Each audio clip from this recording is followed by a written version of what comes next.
पहला देखेंगे अव्ययी भाव समास। अव्ययी भाव समास से क्या है कि इसका मुख्य उद्देश्य है कि इसमें अव्यय लगा हुआ रहेगा। इसमें क्या होगा, अव्यय लगा हुआ रहेगा। तो जिसमें अव्यय दिखाई देगा उसको सीधे जान जाएंगे कि अव्ययी भाव समास है। अव्यय के रूप में रहता है। इसमें पूर्व पद की प्रधानता रहती है। इसमें पहले वाले पद की जो है वो प्रधानता रहती है। जैसे देख लेंगे कि शक्ति मन अतिक्रम्य मीन्स यथाशक्ति। यथाशक्ति मीन्स क्या, यदि इसको तोड़ें तो शक्ति प्लस अनतिक्रम्य मीन्स शक्ति के अनुसार शक्ति, यानी कि यथाशक्ति। जैसे उसके पास शक्ति वैसे उसके पास भी शक्ति है। दीनम दीनम प्रतिदिनम, गृहस्य समीपम उपगृहम। अब यहाँ देखेंगे तो इसमें दो पद जहाँ बन रहे हैं वो आकर के एक पद मिल जाते हैं। इसका एक तृतीय सूत्र है कि यदि आप याद रखें उसमें दो पद है। एक पहला पद ये हुआ, दूसरा पद ये हुआ। इसका सबसे आसान उपाय कि इसको ऐसे याद रखें कि इसका पहला पद जो होगा, पहला पद जो होगा वो छोटा होगा। एकदम आंख बंद करके देख लेना है। पहला पद क्या होगा, छोटा होगा, और दूसरा पद बड़ा होगा। यानी कि पहला पद ये देख छोटा है और दूसरा पद बड़ा है। पहला पद प्रति छोटा है, अव्यय है। यथा अव्यय है, उप अव्यय है, गृहम तो संज्ञा है। तो यहाँ देखेंगे जितना भी इसका पहला पद आ रहा है ये क्या है, छोटा हो रहा है और दूसरा पद बड़ा हो रहा है। इस प्रकार से यदि हम एक और एग्जाम्पल ले लें, देख लेते हैं यथाशक्ति। यथा संभव भी हो जाएगा, यथा संभव।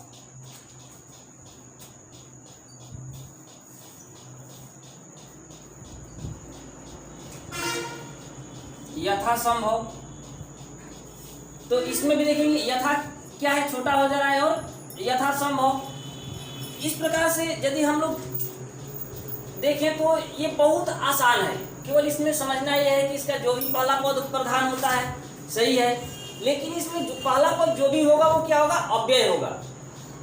दूसरा देखते हैं तत्पुरुष समास। इसमें उत्तर पद की प्रधानता होती है। उत्तर पद मीन्स बाद वाले पद। जैसे ये संभव है, बाद वाले पद की क्या होगी, प्रधानता होगी। इसमें कहीं कहीं दोनों पदों की विभक्तियां भिन्न भिन्न हो जाती हैं। कभी कभी क्या होगा कि दोनों पदों की विभक्तियां जो हैं वो यानी कि कारक का चिन्ह जो है वो अलग अलग बदल जाते हैं, अलग अलग हो जाते हैं। वो व्यधिकरण तत्पुरुष कहलाते हैं, जिसमें भिन्न भिन्न विभक्तियों का प्रयोग होता है। एक ही वाक्य में दो दो विभक्तियां बदल जाती हैं, वो व्यधिकरण तत्पुरुष समास कहलाता है। जैसे देख लेते हैं ग्रामम गतः, क्या होगा, ग्रामम गतः मीन्स गांव को जाता है। ग्राम गतः ये कौन सा होगा, कर्म कारक द्वितीय विभक्ति होगा। जब भी हम लोग इसका संक्षेप करते हैं, सारांश करते हैं, छोटा करते हैं, तो करना क्या है, कारक को हटा देना है, विभक्ति को हटा देना है और उसके को समास कर देंगे। और यदि विग्रह करना है तो विभक्तियों को जोड़ देंगे, विग्रह हो जाएगा। इस प्रकार से देखते हैं कि तीसरा कर्म कारक के बाद आ गया कौन सा, तो कर्म कारक के बाद एक होगा कि ज्ञानेन हीनः है। ये तृतीय विभक्ति में ज्ञान से हीन, ज्ञानेन हीनः मीन्स ज्ञान से हीन, ज्ञानेन हीनः, हीनः ये क्या है, ज्ञान से, ज्ञान से हीन क्या हो जाएगा, ज्ञानहीन, ज्ञानहीन हो जाएगा, ज्ञानहीन। ये तृतीय तत्पुरुष हो गया, तृतीय तत्पुरुष। अब तृतीय तत्पुरुष में करना क्या है कि इसमें हम लोग कौन सा ट्रिक लगाएंगे, तो इसमें ट्रिक होगा कि जो भी दूसरा पद प्रधान होगा, इसमें क्या होगा कि दूसरा पद प्रधान होगा। जैसे कौन सा पद प्रधान होगा, दूसरा पद प्रधान होगा। अब देख लेते हैं कैसे। यदि कहते हैं कि हीन है तो किस चीज से हीन है? ज्ञान से हीन है। तो यहाँ से क्या है? ज्ञान से हीन है। यदि एक और लिख लेते हैं, रेखांकित ले लेते हैं। रेखांकित मीन्स क्या? रेखा से अंकित क्या हो जाएगा? रेखांकित। रेखांकित हो जाएगा। इसके बाद यदि चतुर्थी विभक्ति में आते हैं, चतुर्थी विभक्ति में क्या है? युपाय दारू है, मीन्स युक्त दारू, युक्त दारू। इसका अर्थ क्या है? युपाय दारू मीन्स हवन के मंडप को बनाने के लिए, अब खंभे के लिए लकड़ी, युप मीन्स यज्ञ के लिए, हवन के लिए, और दारू मीन्स लकड़ी, यानी कि खंभे के लिए लकड़ी कह सकते हैं, या उसको एक और भी कह सकते हैं कि यज्ञ के लिए लकड़ी, कोई भी हो जाएगा। इस प्रकार से यदि हम देखें तो एक और हो जाएगा। जैसे देख लेते हैं क्या है? देशभक्ति। ये क्या हो जाएगा? देश के लिए भक्ति, देश के लिए भक्ति।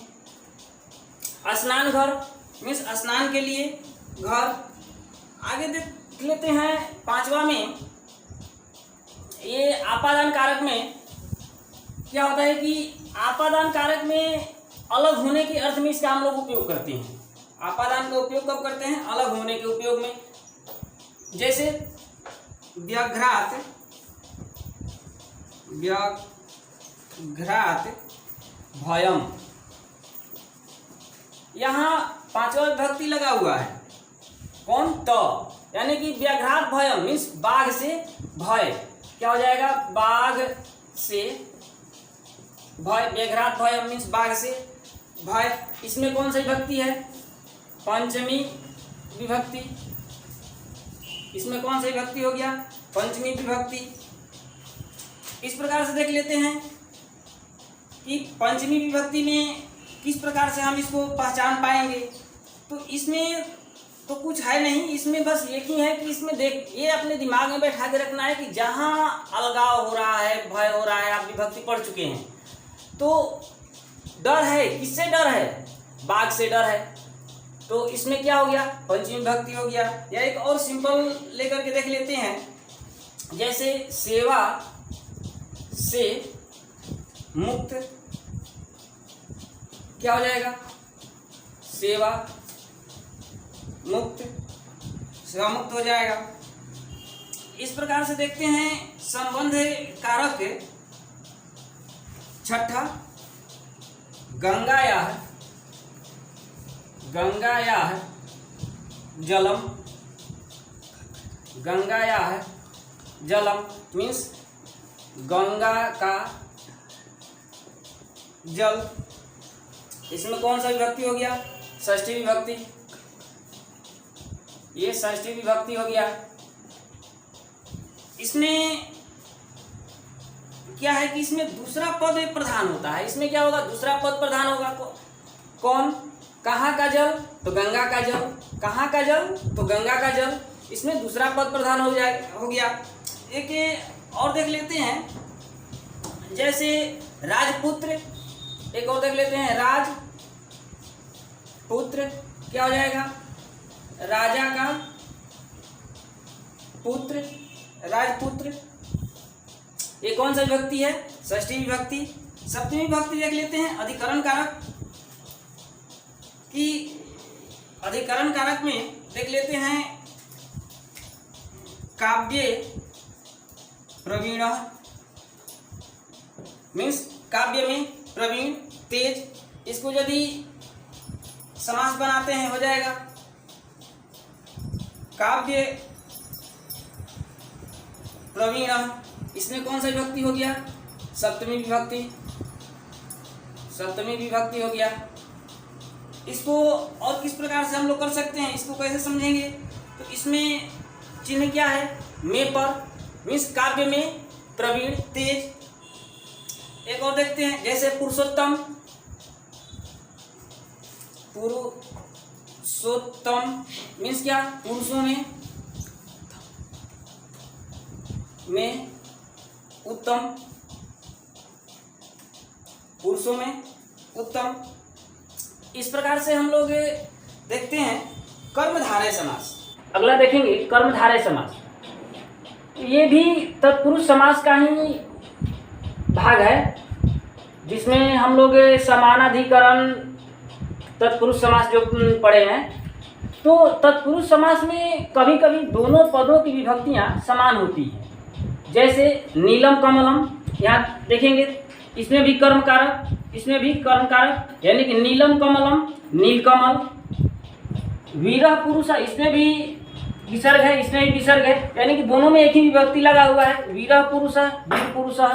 घन इव श्यामः, घन श्यामः, यानी कि तत्पुरुष समास की विभक्तियां जो होती हैं वो सेम होती हैं, यानी कि दोनों पदों में एक ही विभक्ति लग जाता है। इस प्रकार से द्विगु समास देखते हैं, जिसका पूर्व पद संख्यावाचक हो, जिसका पूर्व पद क्या हो, पहले वाला पद क्या हो, संख्यावाचक हो, वो संख्या बताता हो, उसे द्विगु समास कहते हैं। जैसे त्रयाणाम लोकानाम समाहार, मीन्स 3 लोकों का समाहार क्या है? त्रिलोकी। सप्तानाम शतानाम समाहार, सप्तशतियों का समूह, सप्तशती। एक नैया समास है। नैया समास किसी पद के साथ होने से उसे नैया समास कहते हैं। नैया में क्या होता है कि उसमें न अर्थ लगा हुआ होगा, जैसे न ज्ञान, अज्ञान। इसमें एक बार और चीज सोचना है, देखना है, याद रखना है कि व्यंजन के पूर्व में यदि अ है तथा स्वर के पूर्व में अन हो जाता है। यदि व्यंजन वर्ण रहेगा तो उसके पहले क्या होगा? अ होगा, और यदि स्वर होगा तो उसके पहले अन लग जाएगा। जैसे यहाँ देखेंगे न मोघ है, यहाँ म व्यंजन वर्ण है, तो यहाँ व्यंजन वर्ण है, इसलिए यहाँ क्या होगा? न की जगह पर अ लगेगा। और यहाँ भी देखेंगे न मोघ, अमोघ हो गया। न सिद्ध, यहाँ भी व्यंजन वर्ण है, असिद्ध हो गया।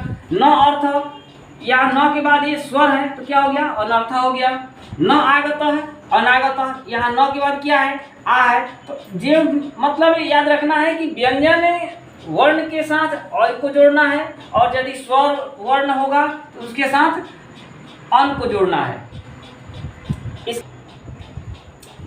अगला देखेंगे बहुव्रीहि समास। बहुव्रीहि समास में दोनों पदों के अर्थों से भिन्न अन्य अर्थ या पदार्थ की प्रधानता होती है, यानी कि जो भी अर्थ होता है दोनों अर्थ शब्दों का, उसका एक तीसरा अर्थ बन जाता है, उसका ही प्रधानता होती है। और दोनों का नहीं, तीसरा जो बनता है, यानी कि 1 + 1 = 3, इसमें लागू हो जाता है। जैसे देखेंगे 10 आननानि यस्य स है, मीन्स 10 आनन, जिसका 10 आनन हो, मीन्स मुख हो। 10 मुख वाला कौन है? दशानन मीन्स रावण। पीतम अम्बरम यस्य सः, जो पीले वस्त्र को धारण किए हैं वे कौन है? पीताम्बर मीन्स विष्णु। वीणा पाणौ यस्य सः, जो वीणा अपने हाथों में पकड़ी हुई है वह कौन है? वीणा पाणी मीन्स सरस्वती। इस प्रकार से हम लोग द्वंद्व समास देखते हैं। द्वंद्व समास में होता क्या है कि इसमें च के अर्थ में होता है, यह जो होता है वो च के अर्थ में होता है, इसलिए इसमें दोनों पदों की अर्थों की प्रधानता होती है, यानी कि दोनों पदों की प्रधानता होती है। जैसे देख लेंगे रामश्च कृष्णश्च, राम कृष्ण, राम और कृष्ण। सुखम च दुखम च, सुख दुखे। पिता च पुत्रश्च, पिता पुत्रो। सीता च गीता च, सीता गीते। अब इसको यदि हम देख लें तो इसमें और भी हो जाएगा। इसमें दोनों पद प्रधान होता है, पहला पद और अंतिम पद। जैसे एक और देख लेते हैं, रात दिन,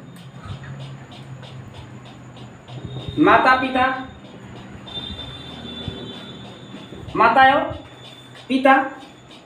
भाई बहन, भाई और बहन। तो इस प्रकार से आपका समास जो है वो समाप्त हुआ।